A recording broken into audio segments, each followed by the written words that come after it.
भगवती चरण वर्मा का नाम जब भी हम लेते हैं तो ज्यादातर लोगों को उनका वो प्रसिद्ध उपन्यास याद आता है, चित्रलेखा। बिल्कुल वही पाप और पुण्य वाली दार्शनिक बहस। हाँ, लेकिन आज हम उनके सफर के बिल्कुल आखिरी पड़ाव पर चलेंगे, उनका आखिरी उपन्यास थके पांव। और ये वो उपन्यास है जिसे वर्मा जी का सबसे शांत, सबसे ठहरा हुआ और शायद इसीलिए सबसे गहरा काम माना जाता है। सही कहा। इसको पढ़ते हुए ऐसा नहीं लगता कि कोई कहानी सुनाई जा रही है।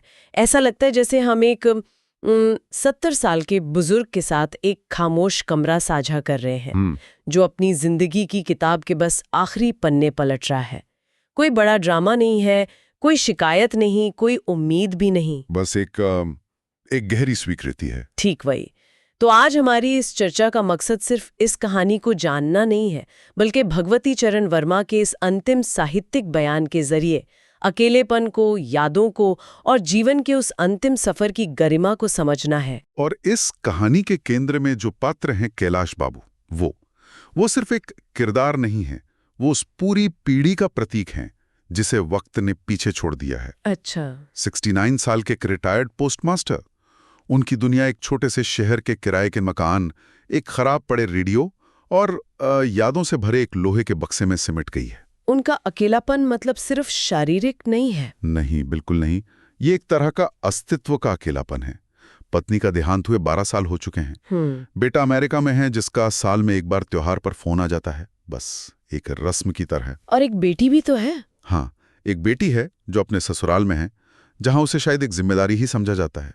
और तो और शहर के लोग भी उन्हें उनके नाम से नहीं जानते। तो किस नाम से जानते हैं? थके पांव वाला बाबू, यही नाम रख दिया है लोगों ने। ये नाम ही उनकी पूरी जिंदगी का सार बन गया है। कहानी की शुरुआत एक बहुत ही छोटी लेकिन इतनी शक्तिशाली आदत से होती है। कैलाश बाबू हर सुबह उठकर 2 कप चाय बनाते हैं। एक खुद पीते हैं और दूसरा कप मेज पर रख देते हैं, ठीक उसी जगह पर जहां उनकी पत्नी बैठा करती थी। ये सिर्फ एक आदत तो नहीं हो सकती है ना? नहीं, ये एक आदत नहीं, ये एक अनुष्ठान है। मनोविज्ञान में इसे कंटिन्यूइंग बॉन्ड्स कहते हैं। मतलब गुजर चुके इंसान के साथ अपना रिश्ता, उसे बनाए रखने का एक तरीका। अच्छा। वो कप चाय का नहीं, वो यादों का है। इस एक छोटे से सीन में वर्मा जी हमें कैलाश बाबू के पूरे भावनात्मक संसार की चाबी दे देते हैं। मतलब उनका वर्तमान इतना खाली है कि उसे भरने के लिए उन्हें अतीत से 1 कप चाय उधार लेनी पड़ती है। बिल्कुल। ये दिखाता है कि उनका अकेलापन कितना गहरा और कितना रोजमर्रा का हिस्सा बन चुका है। और यहीं से उनका दिन का सफर शुरू होता है। वो अपना पुराना कोट पहनकर शहर में टहलने निकलते हैं।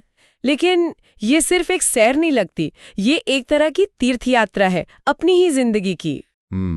हर पड़ाव किसी न किसी याद से जुड़ा है। हाँ, सबसे पहले वो पोस्ट ऑफिस के सामने रुकते हैं, जहां उन्होंने 42 साल काम किया। हाँ, और यहाँ का जो दृश्य है वो आज के दौर पर एक बहुत तीखी टिप्पणी है। वो नए पोस्टमास्टर से मुस्कुराकर पूछते हैं, कोई चिट्ठी मेरे नाम की? और वो नौजवान पोस्टमास्टर हंसकर जवाब देता है, अंकल जी, अब इस उम्र में आपको कौन चिट्ठी लिखेगा? सोचिए, ये सिर्फ 2 पीढ़ियों का संवाद नहीं है, ये 2 दुनियाओं का टकराव है। ये बहुत दिलचस्प बात है। मतलब ये सिर्फ कैलाश बाबू के अकेलेपन की कहानी नहीं, बल्कि उस चीज के खत्म हो जाने की कहानी है जिसका वो पूरी जिंदगी हिस्सा रहे। ठीक यही बात है। चिट्ठी सिर्फ कागज का टुकड़ा नहीं थी, वो एक व्यक्तिगत जुड़ाव, इंतजार और भावनाओं का प्रतीक थी। कैलाश बाबू उस धीमी व्यक्तिगत दुनिया के प्रतिनिधि हैं और नया पोस्टमास्टर उस नई, तेज और इम्पर्सनल दुनिया का प्रतीक है, जहां कम्युनिकेशन तो बहुत है पर कनेक्शन शायद कम हो रहा है। हाँ, वर्मा जी यहां दिखा रहे हैं कि कैसे आधुनिकीकरण सिर्फ तकनीक नहीं बदलता, वो रिश्तों की भाषा भी बदल देता है। और इस नई भाषा में कैलाश बाबू जैसे लोगों के लिए कोई शब्द नहीं है। वहां से आगे बढ़कर वो एक स्कूल के पास पहुंचते हैं जहां कभी उनका बेटा पढ़ता था। अब तो स्कूल की इमारत और नाम दोनों बदल चुके हैं। और वहां एक बच्चे से उनकी मुलाकात होती है जो उनसे टकराकर गिर जाता है। जब कैलाश बाबू से उठाते हैं तो वो बच्चा बड़ी मासूमियत से कहता है, अंकल आप मेरे दादाजी जैसे लगते हो। और ये एक वाक्य, हाँ, इस एक वाक्य में ऐसा क्या है जो कैलाश बाबू की आंखें भर देता है? उस एक वाक्य में उस सब कुछ है जो उनकी जिंदगी में नहीं है। बेटे का अमेरिका में होना सिर्फ एक भौगोलिक दूरी नहीं है, वो एक भावनात्मक रेगिस्तान है। सही बात है। उस बच्चे का उन्हें दादाजी कहना उस रेगिस्तान में पानी की एक बूंद की तरह है। वो उन्हें एक पहचान देता है जो उनसे छिन चुकी है, एक परिवार की मुखिया की पहचान। शायद सबसे मार्मिक हिस्सा है। ये वही जगह है जहां उन्होंने अपनी पत्नी का अंतिम संस्कार किया था। वो अपनी जेब से एक पुरानी मुड़ी तुड़ी तस्वीर निकालते हैं अपनी शादी की, कुछ देर उसे देखते हैं और फिर गंगा में बहा देते हैं। बहुत शक्तिशाली दृश्य है ये। बहुत ज्यादा। लेकिन मैं सोच रही थी कि क्या इसे एक तरह से हार मान लेना नहीं कहा जा सकता? क्या वो अपनी यादों को छोड़ रहे हैं, उनसे थक गए हैं? ये एक बहुत महत्वपूर्ण सवाल है। पहली नज़र में ये हार या समर्पण लग सकता है, लेकिन अगर हम भारतीय दर्शन के नजरिए से देखें तो ये असल में मुक्ति का एक क्षण है। मुक्ति कैसे? देखिए, जब तक वो यादें उस लोहे के बक्से में बंद थीं या उनकी जेब में थीं, वो एक बोझ थीं, एक निजी संपत्ति। उन्हें गंगा को सौंपकर वो उन यादों को बोझ से मुक्त करके एक पवित्र स्थान दे रहे हैं। अच्छा। ये छोड़ने का नहीं, बल्कि सही जगह पहुंचाने का काम है। वो मानो कह रहे हैं, तुम तो पहुंच गई, मैं अभी भी रास्ते में हूं। इसका मतलब है कि वो अब अपनी यात्रा के अंत को स्वीकार कर रहे हैं। वो यादों को कैद से आजाद कर रहे हैं ताकि वो खुद भी आजाद हो सकें। मतलब ये एक तरह की तैयारी है अपने अंतिम सफर के लिए। एक तरह से वो अपने साले हिसाब किताब बंद कर रहे हैं। बिल्कुल, ये एक तरह का डिटैचमेंट या वैराग्य है, लेकिन किसी साधु संत का नहीं, एक आम इंसान का। उन्होंने अपनी नौकरी की याद पोस्ट ऑफिस पर छोड़ी, बेटे की याद स्कूल में ताज़ा की और पत्नी की सबसे कीमती याद गंगा को सौंप दी। उन्होंने एक ही दिन में अपनी पूरी जिंदगी जी ली और फिर उससे विदा भी ले ली।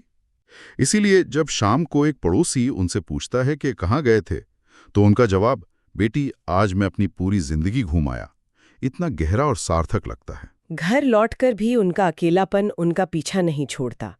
रात को खाना बनाते वक्त भी वो एक ही रोटी खाते हैं और आधी ढक कर रख देते हैं। हाँ, ये भी शायद वैसे ही एक आदत है जैसे सुबह 2 कप चाय बनाना। बिल्कुल, ये छोटी छोटी आदतें उनके अकेलेपन की गवाह हैं। आदतें हमारे साथ रह जाती हैं, लोग चले जाते हैं। ये आदतें उस खालीपन को भरने की एक अवचेतन कोशिश है। और फिर आती है वो आखिरी सुबह, दूध वाला दरवाजा खटखटाता है, कोई जवाब नहीं आता। पड़ोसी दरवाजा तोड़ते हैं और अंदर का दृश्य बेहद शांत है। कैलाश बाबू अपने तख्त पर लेटे हैं और उनके हाथ में एक पुराना पोस्ट कार्ड है।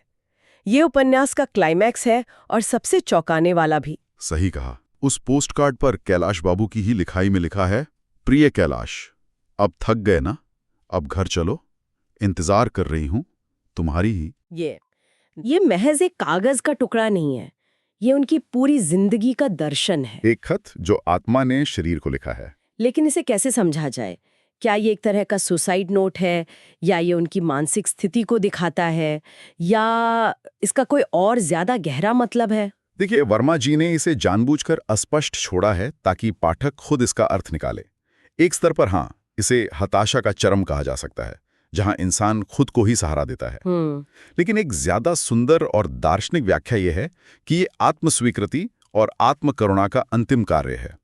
वो किसी और के बुलावे का इंतजार नहीं कर रहे। बेटा नहीं बुला रहा, बेटी नहीं बुला रही, तो अंत में वो खुद को ही ये इजाजत देते हैं कि हाँ, मैं थक गया हूं और अब आराम करने का हकदार हूं।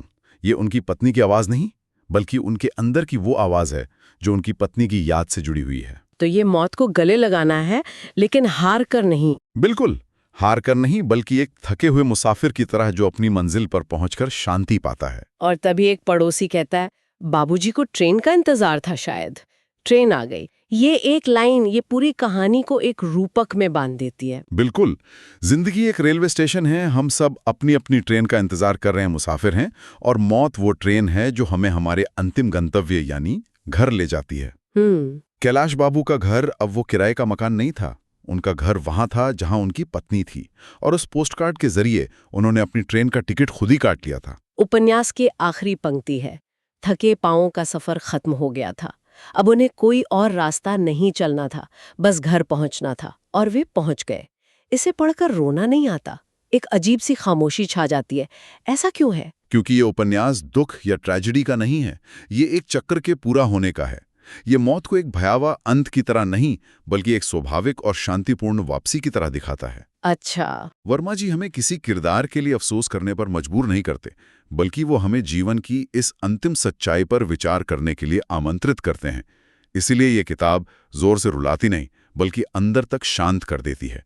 इसकी ताकत इसके शोर में नहीं, इसकी खामोशी में है। और ये कहानी खत्म होने के बाद भी एक सवाल हमारे जहन में छोड़ जाती है, जो सीधे उपन्यास की आत्मा से निकलता है। कौन सा सवाल? कि हम सबके पांव भी तो एक दिन थकेंगे, तब हमारा इंतजार कौन कर रहा होगा?